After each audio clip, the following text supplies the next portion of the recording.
जंगल की गहराइयों में, जहां सूरज की रोशनी पत्तों से छनकर आती है, वहीं एक ऊंचे पेड़ की डाल पर बैठी थी लूना।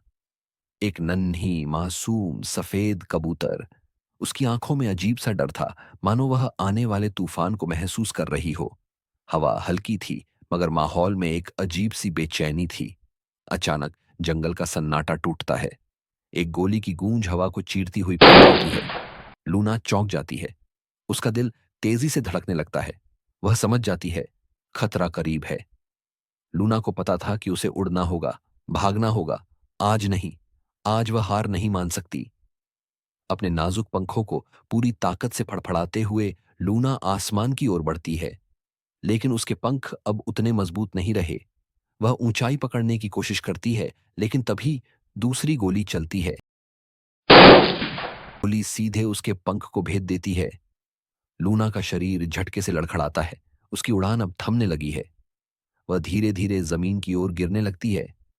उसकी आंखें आसमान को ताक रही हैं, जैसे वहां कुछ खोज रही हो। लूना गिर रही थी, लेकिन उसके मन में सवाल उठ रहे थे।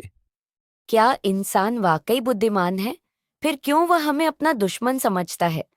मैंने अपने छोटे बच्चों के लिए सपना देखा था, एक खुला आसमान जहां वे बेखौफ उड़ सकें। काश कोई हमें समझ पाता। लूना की सांसें अब धीमी पड़ने लगी हैं। उसकी आंखें भारी हो रही हैं, मगर उसकी नजर अब भी आसमान पर टिकी है। उसकी आखिरी उड़ान का सपना अब हमेशा के लिए अधूरा रह गया। थोड़ी दूरी पर 7 साल की मासूम रूही जंगल में खेल रही थी। अचानक उसकी नजर सफेद पंखों पर पड़ी। उसके छोटे छोटे कदम तेजी से उस ओर बढ़े। वहां जमीन पर पड़ी थी लूना, निश्चल, बेबस। रूही ने लूना को उठाया। उसके नाजुक पंख अब भी नरम थे, मगर उनमें कोई हरकत नहीं थी। रूही की आंखों से आंसू बहने लगे। उसने अपनी छोटी हथेलियों से लूना के शरीर को सहलाया, जैसे उसे वापस जगाना चाहती हो। रूही रोते हुए बोली। किसने किया ये? क्यों किया? उसकी आवाज में दर्द था, मासूमियत थी, मगर जवाब देने वाला कोई नहीं था।